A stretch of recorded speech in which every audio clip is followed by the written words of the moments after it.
Just as I was about to give up and crawl back onto the couch, the door to the suite swung open and Jason walked in. He looked tired, his tie loosened and his jacket slung over one shoulder.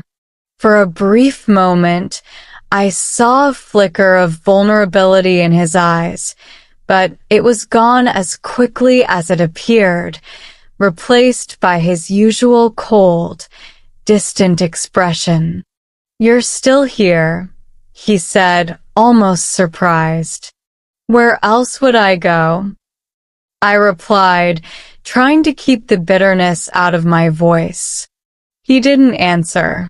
Instead, he tossed his jacket onto a chair and walked over to the window, staring out at the city below.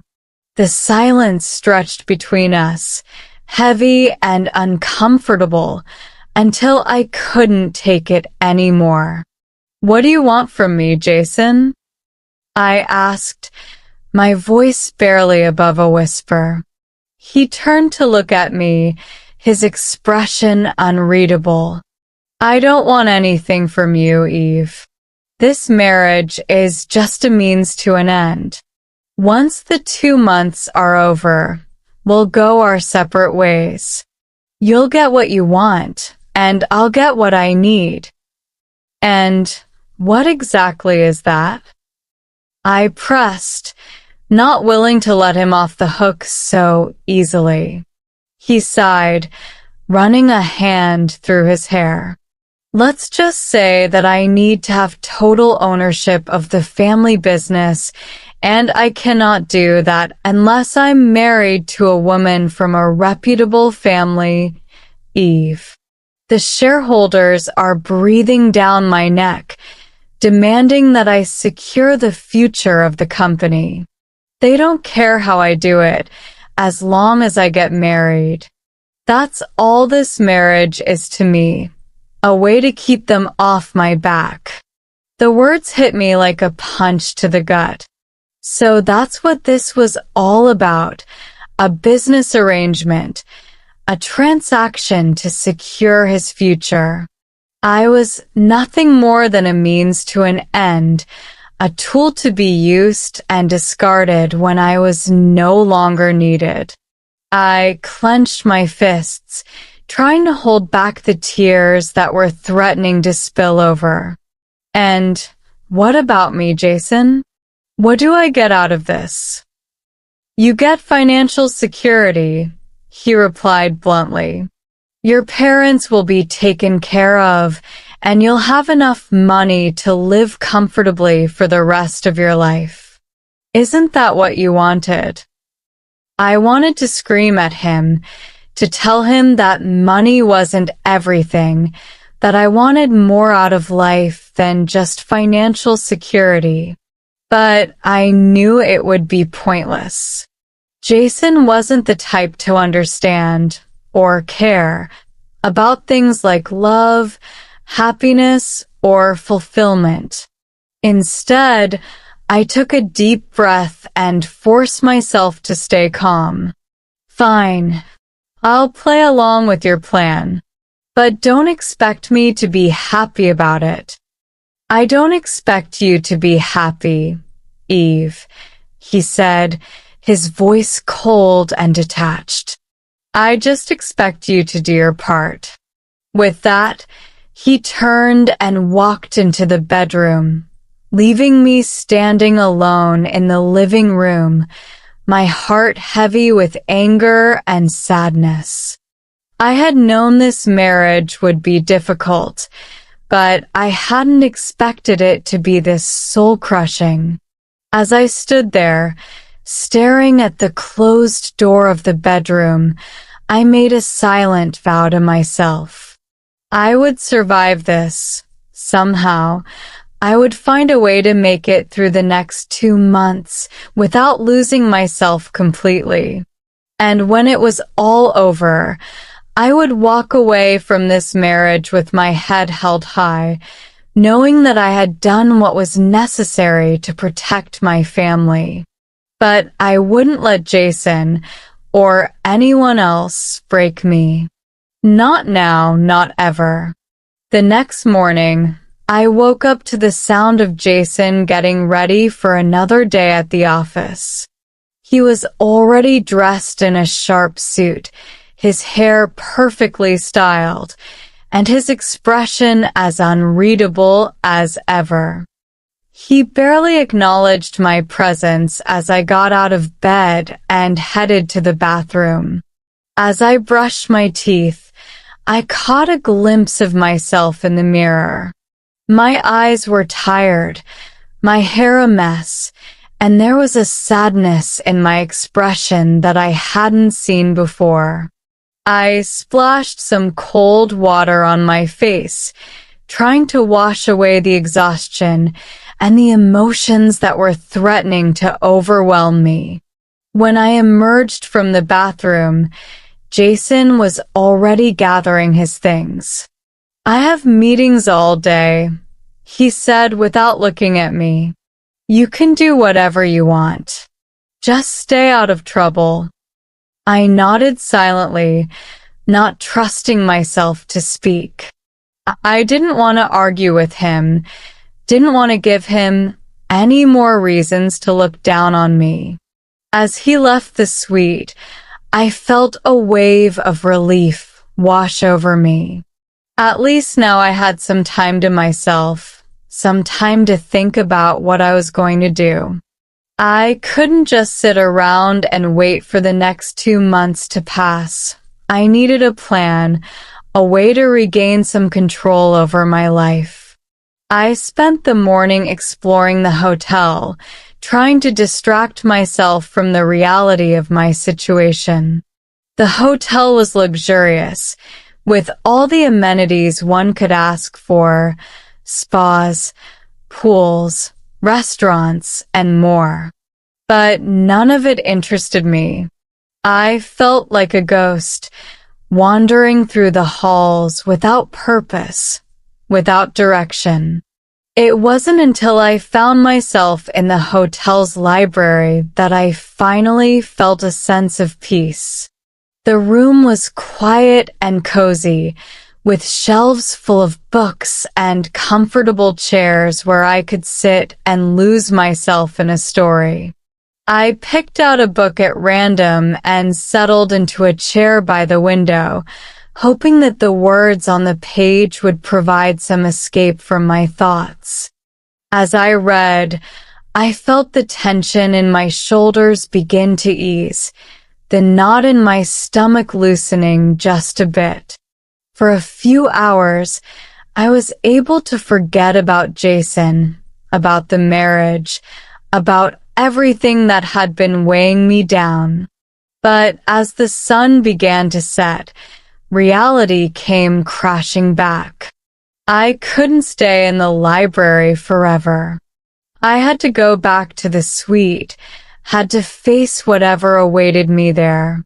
When I returned to the room, Jason was already there, sitting at the dining table with his laptop open. He didn't look up as I entered, didn't acknowledge me at all. I hesitated for a moment, then decided to break the silence. "Did your meetings go well?" He glanced at me briefly, then returned his attention to his screen. "They went fine." I bit my lip, unsure of what else to say. The awkwardness between us was palpable, and I didn't know how to bridge the gap. After a few moments of silence, Jason spoke again.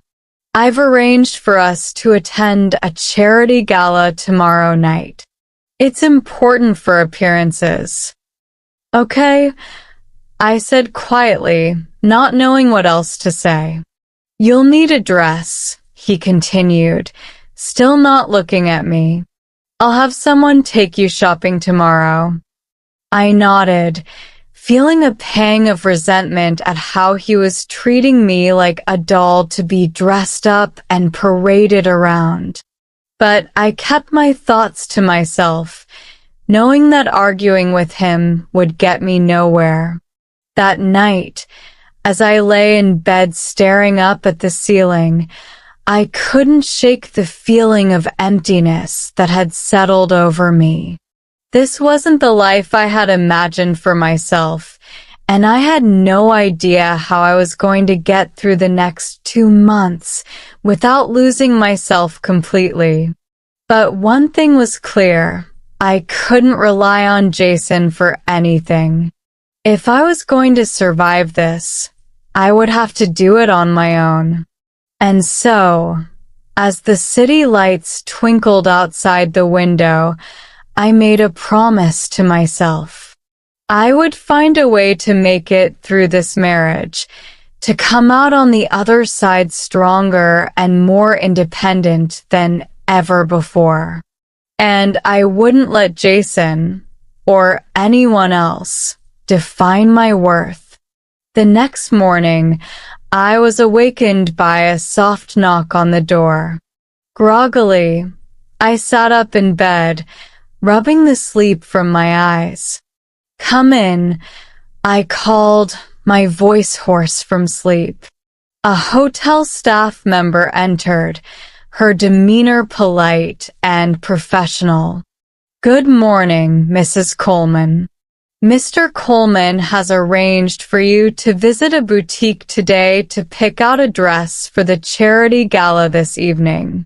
A car will be waiting for you in an hour." I nodded, trying to suppress the irritation bubbling up inside me. Jason was orchestrating my day like I was one of his employees. "Thank you," I replied, forcing a smile. As the staff member left, I got out of bed and headed to the bathroom. The events of the previous day had left me emotionally drained, and I wasn't looking forward to spending the day shopping for a dress I didn't even want. But I knew I had no choice. This was just another part of the role I had to play. After a quick shower, I dressed in the clothes I had brought with me. A simple blouse and jeans, nothing fancy. I didn't feel like putting in any more effort than necessary. I tied my hair back in a loose ponytail and applied minimal makeup. There was no point in trying to impress anyone. This was just another task to get through. An hour later, I was in the back of a sleek black car, being driven to one of the most exclusive boutiques in the city. The streets of New York were bustling with activity, but I felt detached from it all, like I was watching the world from behind a glass wall. When we arrived at the boutique, I was greeted by a team of stylists who were clearly expecting me. They ushered me inside, their smiles polished and practiced, but I could sense the curiosity in their eyes. I was sure they were wondering who I was, why I was here, and why I didn't seem more excited about the prospect of shopping for a high-end dress. I tried to muster some enthusiasm as they showed me racks of designer gowns, but it was difficult. The dresses were beautiful, no doubt, but they felt like costumes, something I was expected to wear to fit into Jason's world, not something that reflected who I really was.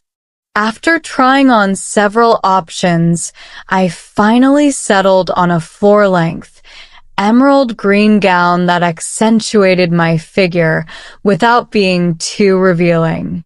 The fabric was soft and luxurious, and the color complemented my complexion.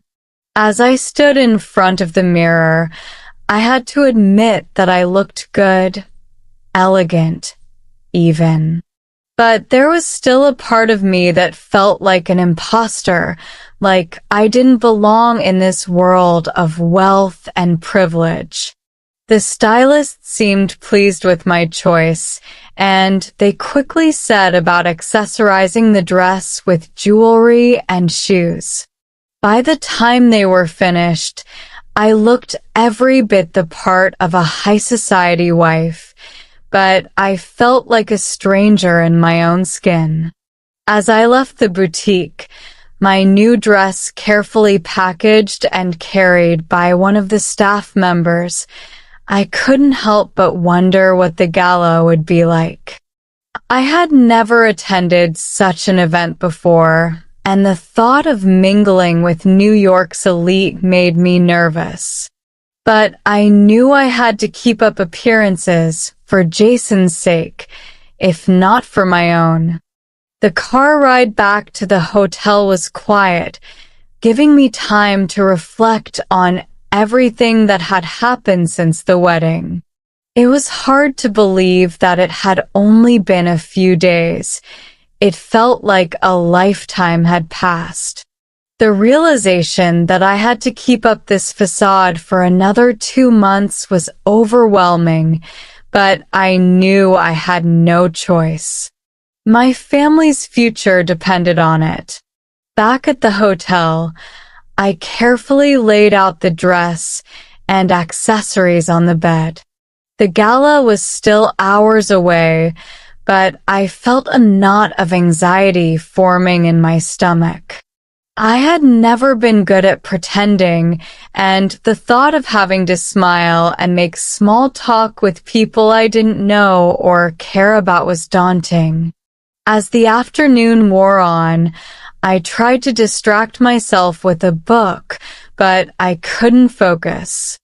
My mind kept drifting back to the gala, to what Jason had said about not caring about my happiness and how I was just a means to an end, and to the harsh reality of our marriage. The more I thought about it, the more I realized that I couldn't keep living like this, trapped in a loveless, transactional relationship with no say in my own life. But what could I do? I was tied to Jason by a contract, by my family's financial needs, and by my own sense of duty. Walking away wasn't an option, not at all. As evening approached, I reluctantly began to get ready for the gala. I slipped into the emerald gown, feeling its weight settle around me like a shroud. The jewelry was heavier than I expected, and I couldn't shake the feeling that it was all a bit too much, like I was being adorned for display rather than dressed for an evening out. When I emerged from the bedroom, Jason was waiting for me in the living room, already dressed in a sharp black tuxedo. He looked up as I entered, his eyes briefly scanning my appearance before returning to his phone. "You look fine," he said, his tone dismissive. I resisted the urge to roll my eyes. "Thanks," I replied dryly, knowing better than to expect a genuine compliment from him.